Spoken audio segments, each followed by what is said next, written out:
दोस्तों, आज हम लाइफ में जीने के लिए 12 रूल्स देखेंगे जो कि जॉर्डन पीटरसन ने अपनी best selling book 12 rules of life में बताए हैं। जॉर्डन एक बहुत ही फेमस पर्सनालिटी हैं और साइकोलॉजी के प्रोफेसर हैं टोरंटो यूनिवर्सिटी में। तो सबसे पहला रूल कहता है कि stand up straight with your shoulders back. ये रूल कहता है कि हमेशा सीधे खड़े रखो और अपने शोल्डर्स पीछे रखो, एक विनर की तरह। अगर हम एक डल पोस्चर के साथ खड़े होते हैं तो इससे हमें दुनिया वाले एक लूजर की तरह देखते हैं और फिर लोगों के रिएक्शन और उनकी बातों को हम एज अ फीडबैक लेने लगते हैं, जिससे हम खुद को एक लूजर समझने लगते हैं और फिर दोबारा से उस सेल्फ इमेज के साथ कंसिस्टेंट रहने के लिए हम अपने को औरों के सामने एक लूजर की तरह प्रेजेंट करते हैं और ये लूप चलता रहता है। इसलिए ऑथर बोलते हैं कि अगर हम अपनी बॉडी को स्ट्रेट और एक विनर की तरह लोगों को प्रेजेंट करते हैं तो वो हमें डिफरेंट तरीके से ट्रीट करेंगे, जिससे हमारी सेल्फ इमेज भी एक विनर की होगी। रूल 2 कहता है कि treat yourself like someone you are responsible for helping. ये रूल कहता है कि हमें खुद की भी उतनी ही केयर करनी चाहिए जितने की हम एक बच्चे की करेंगे। अगर हमारा कोई डॉग या कोई हमारा पेट बीमार हो जाता है और अगर उसे कोई डॉक्टर मेडिसिन रेकमेंड करता है तो हम में से मेजॉरिटी ऑफ लोग बिना कोई देरी करे उसी वक्त वो मेडिसिन खरीद कर अपने पेट को देंगे। लेकिन रिसर्च ये प्रूव कर चुकी है कि 33% लोगों को जब खुद कोई डॉक्टर मेडिसिन प्रिस्क्राइब करता है तो वो उसे यूज नहीं करते, जिसका मतलब है कि हम औरों की ज्यादा परवाह करते हैं जितनी की हम खुद की भी नहीं करते। रूल 3 आता है make friends with people who want the best for you. ये रूल कहता है कि उन्हीं से दोस्ती करो जो लोग बुरे वक्त में आपकी मदद करें। कंपनीज में ज्यादातर देखा गया है कि किसी अंडर अचीवर को एक हाई परफॉर्मिंग टीम में डाल दिया जाता है, ये सोचते हुए कि उस अंडर अचीवर की परफॉर्मेंस भी टीम में और लोगों की तरह इम्प्रूव हो जाएगी। मगर स्टडीज ये बार बार प्रूव कर चुकी है कि ज्यादातर केसेस में अंडर अचीवर की बुरी आदतें टीम को डिक्लाइन करती है, ना कि इम्प्रूव। इसलिए ऑथर कहते हैं कि अपने नए दोस्त बनाने के लिए हमें बहुत चूजी होना पड़ेगा। इसका मतलब ये नहीं है कि हम मतलबी हो गए हैं, क्योंकि हेल्प करना फ्रेंडशिप में दोनों तरफ से होता है। जब हम लो फील कर रहे होते हैं, डीमोटिवेटेड फील कर रहे होते हैं, तो हमारे दोस्त हमें मोटिवेट करेंगे और जब वो लो एनर्जी स्टेट में हैं, तो हमारा भी फर्ज बनता है कि हम उन्हें याद दिलवाएं कि उनमें बहुत कैपेबिलिटी है और वो किसी भी डिफिकल्ट स्टेज को पार कर सकते हैं। रूल 4 आता है compare yourself to who you were yesterday not with someone else. ये रूल कहता है कि अगर हमें लाइफ में प्रोग्रेस करनी है तो अपनी आज की परफॉर्मेंस को अपनी कल की परफॉर्मेंस के साथ कंपेयर करो, ना कि किसी और की परफॉर्मेंस के साथ। ऑथर बोलते हैं कि इस धरती में 7 बिलियन लोग हैं और बहुत सारे लोग आपसे आपकी ही फील्ड में अच्छे होंगे, और अगर हम अपने को औरों से कंपेयर करते हैं तो हर वक्त हमारे पास दुखी होने का रीजन होगा। फॉर एग्जाम्पल, अगर आप अपने को अपने दोस्तों के साथ कंपेयर करते हैं और देखते हैं कि आपके फ्रेंड्स आपसे बहुत ज्यादा फाइनेंशियली अच्छे हैं, तो आप अपने को एक कंप्लीट फेलियर मान सकते हो। लेकिन अगर आप अपने को देखो कि आपने पिछले साल के कंपैरेटिवली इस साल अपनी फैमिली के लिए बहुत कुछ किया, तो यही बात हमें बहुत पॉजिटिव एनर्जी दे सकती है।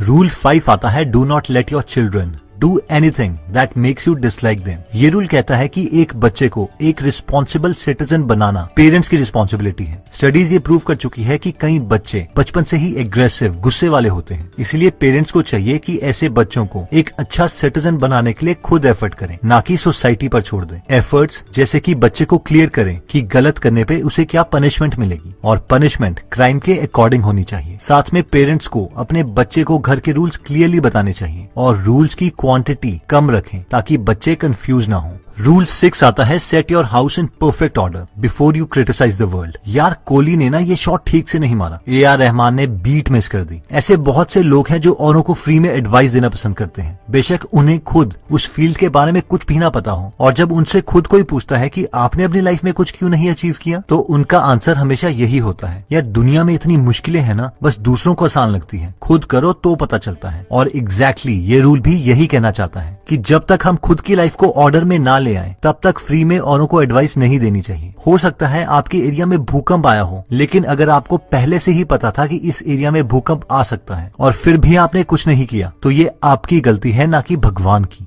रूल 7 कहता है कि एक मीनिंगफुल लाइफ जियो, ना कि सिर्फ अपनी खुशी के लिए। आपने ये बंदर की कहानी जरूर सुनी होगी। एक बार बंदर को पकड़ने के लिए एक डब्बे में एक बिस्किट रखा गया। इस डब्बे में होल था जिससे बंदर अंदर खाली हाथ तो डाल सकता था, लेकिन बिस्किट को पकड़कर बंद मुट्ठी बाहर नहीं निकाल सकता था। और ऐसा ही हुआ, जब बंदर ने वो बिस्किट पकड़ा तो बंद मुट्ठी के कारण उसका हाथ बाहर नहीं निकल रहा था, लेकिन उसने अपनी लालच की वजह से उस बिस्किट को नहीं छोड़ा और फाइनली शिकारी के जाल में पकड़ा गया। इस स्टोरी का मॉरल ये है कि हमें भी अपनी लाइफ में रूल सेट करने हैं, एक डिग्निटी वाली लाइफ जीने के लिए। उन रूल्स को किसी इमीडिएट खुशी के लिए कुर्बान नहीं करना है। रूल 8 आता है टेल द ट्रूथ और एटलीस्ट डोंट लाई। ये रूल कहता है कि झूठ मत बोलो, खास करके खुद से। फॉर एग्जाम्पल, अगर आपने सोचा हुआ है कि आप फॉरेन में मैरिज करेंगे, आप बहुत ही शानदार पार्टी देंगे, सारे फ्रेंड्स को बुलाएंगे, ये एक अच्छा गोल है, लेकिन हो सकता है कि हम खुद को ही बेवकूफ बना रहे हों, क्योंकि हो सकता है कि फाइनेंशियली अभी तक हमने इतना ग्रो नहीं किया है कि हम ये सब अफोर्ड कर सकें। ऐसी कई चीजें हैं जहां पर हम रियलिटी जानने के बावजूद खुद को बेवकूफ बना रहे होते हैं। इसका मतलब ये नहीं है कि हमें बड़े गोल्स नहीं रखने हैं, बल्कि इसका मतलब ये है कि हमें रियलिस्टिक और फ्लेक्सिबल गोल्स रखने हैं। जैसे जैसे हम लाइफ में ग्रो करेंगे, हमारा दुनिया को देखने का नजरिया बदलेगा और हो सकता है हमारे गोल्स भी बदल जाए। इसलिए हमें एटलीस्ट खुद से झूठ नहीं बोलना है। रूल 9 आता है assume that the person you are listening to might know something you don't. ये रूल कहता है कि जब भी हम किसी से बात करते हैं तो हमारा मेन मोटिव होना चाहिए कि हम उनसे कुछ ऐसा सीखें जो हमें पहले मालूम नहीं था। किसी भी कॉन्वर्सेशन का मेन गोल ये होता है कि दो लोग अपने इंडिविजुअल आइडियाज से एक ऐसा आइडिया बनाए जो उन दोनों आइडिया से बेटर हो। लेकिन आजकल के टाइम में लोग अपनी बातों को और अपने दुख को दूसरे को बताना ज्यादा प्रेफर करते हैं एज कम्पेयर टू दूसरों की बातें सुनने से। कई बार हमें दूसरों के आइडियाज सुनने से दुख हो सकता है, क्योंकि हमारे आइडियाज जिन पर हम बचपन से यकीन कर रहे थे, हो सकता है वो गलत निकले। लेकिन ये एक प्राइस है जो हमें पे करना ही पड़ेगा अगर हमने इम्प्रूव और ग्रो करना है। रूल 10 आता है be precise in your speech. Life बहुत कॉम्प्लेक्स है और इसे समझने के लिए मेजॉरिटी ऑफ ह्यूमंस सिर्फ उतने पार्ट को ही सीखते हैं जो उनकी लाइफ के लिए इम्पोर्टेंट है। अब ऑब्वियसली हम दुनिया के सारे कॉन्सेप्ट्स तो नहीं सीख सकते, लेकिन ऑथर बोलते हैं कि हमें चीजों को अपनी जरूरत से ज्यादा सीखना चाहिए और उसके लिए क्लियर लैंग्वेज यूज करनी चाहिए। फॉर एग्जाम्पल, अगर हम बीमार हैं तो हमें डॉक्टर को बहुत क्लियर डेटा देना पड़ेगा कि हमारे साथ क्या हुआ है, कि क्या पहले हमारा पेट दर्द कर रहा था या फिर हमें फीवर था, क्या हमारा पेट दर्द कुछ स्पेसिफिक खाने के बाद हुआ और वो क्या चीज थी जो हमने खाई और पेट दर्द स्टार्ट हो गया, और वो क्या चीज थी जो हमने खाई।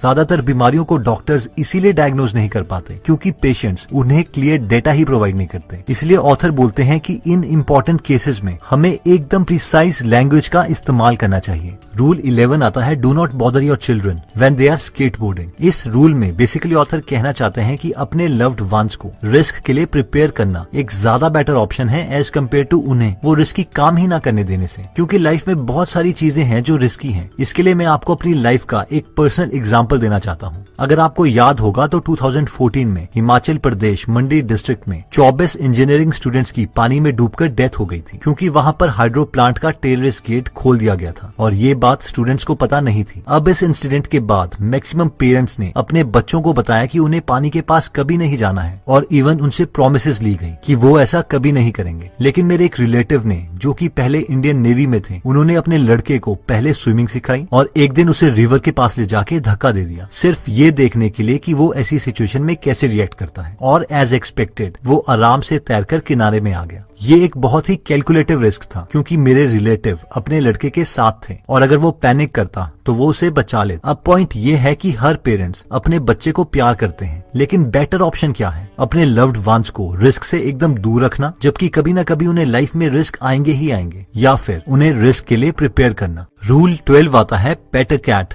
When you encounter one on the street। Author बोलते हैं कि लाइफ हार्ड है और हमें लाइफ में ना चाहते हुए भी दुख मिल सकते हैं, इसलिए बहुत इंपॉर्टेंट है कि हम लाइफ में छोटी खुशियों को भी दिल खोलकर सेलिब्रेट करें। ऑथर की एक बेटी है जिन्हें 6 साल की उम्र में ही अर्थराइटिस था। उन्हें बहुत बार पेन होती थी, जिसके लिए उन्हें इंजेक्शन दिए जाते और इवन बहुत बार उनकी सर्जरीज भी हुई है। अगर हम में से किसी की ऐसी बेटी होती तो हमें लगता कि हमारी लाइफ कितनी बुरी है, लेकिन ऑथर अपनी डॉटर के साथ हर छोटी खुशी भी सेलिब्रेट करते थे और उन्हें कुछ सालों के बाद एक ऐसा फिजियोथेरेपिस्ट भी मिला जिससे ऑथर की बेटी की पेन बहुत कम हो गई और ऑथर ने इसे भी और खुशियों की तरह सेलिब्रेट किया। अब लाइफ में प्रॉब्लम्स तो आनी ही है, बस लाइफ को एक एडवेंचर की तरह लें और रास्ते में हर छोटी खुशी को सेलिब्रेट करते रहें। तो दोस्तों, इस वीडियो में हमने 12 रूल्स देखे, जिसमें सबसे पहला रूल कहता है कि अपने बॉडी पोस्चर को स्ट्रेट रखें ताकि इससे हमारा कॉन्फिडेंस बढ़े। सेकेंड रूल कहता है कि हमें औरों की केयर के साथ साथ खुद की भी केयर रखनी चाहिए। थर्ड रूल कहता है कि फ्रेंड्स उन्हीं को बनाएं जो बुरे वक्त में आपका साथ दें और आप भी अपने फ्रेंड्स को उन्हें उनके मुश्किल टाइम में हेल्प करें। फोर्थ रूल कहता है कि खुद की परफॉर्मेंस को हमेशा पिछले दिन की परफॉर्मेंस से कंपेयर करें, क्योंकि यही गोल्डन रूल है प्रोग्रेस का और ग्रोथ का। फिफ्थ रूल कहता है कि अपने बच्चों को या लव्ड वंस को इम्प्रूव करने की जिम्मेदारी आपकी है, ना कि किसी और की। सिक्स्थ रूल कहता है कि पहले खुद को इम्प्रूव करें, दुनिया को बाद में इम्प्रूव करना। सेवेंथ रूल कहता है कि अपनी डिग्निटी को मेंटेन रखने के लिए एक मीनिंगफुल लाइफ जियो, ना कि सिर्फ अपनी खुशी के लिए हर एक्शन लो। एट्थ रूल कहता है कि कोशिश करें कि किसी से झूठ ना बोलें, खास करके खुद से। नाइन्थ रूल कहता है कि जब दूसरे की बात सुनो तो ये सोचो कि उसे कुछ ऐसा पता है जो हमें नहीं पता, ताकि हम ग्रो और इम्प्रूव करते रहें। 10th रूल कहता है कि हमें अपनी फील्ड के अलावा और फील्ड्स के बारे में भी थोड़ी नॉलेज रखनी चाहिए और हमें खुद को एक्सप्रेस करने के लिए प्रिसाइज वर्ड्स यूज करने चाहिए। 11th रूल्स कहता है कि अपने लव्ड वंस को रिस्क के लिए प्रिपेयर करो, ना कि उन्हें रिस्क से दूर ले जाओ, क्योंकि रिस्क तो उनकी लाइफ में आने ही आने हैं। और फाइनली 12th रूल में हमने देखा था कि हर छोटी छोटी खुशियों को भी सेलिब्रेट करें। दोस्तों, इस बुक में और भी काफी इंटरेस्टिंग टिप्स दिए गए हैं। अगर आप ये पूरी बुक पढ़ना चाहते हैं तो डिस्क्रिप्शन में दिए हुए लिंक पे जाके आप ये बुक खरीद सकते हैं। आप 2 फुल बुक्स को भी फ्री में सुन सकते हैं, जिसके लिए मैंने लिंक डिस्क्रिप्शन में दे दिया है। दोस्तों, अगर आप फ्री में हिंदी ऑडियो बुक समरी सुनना चाहते हैं तो डिस्क्रिप्शन में दिए हुए लिंक पे जाके आप हमारी गीगल ऐप डाउनलोड कर सकते हैं। वहाँ पे आप फेमस बुक सुन सकते हैं,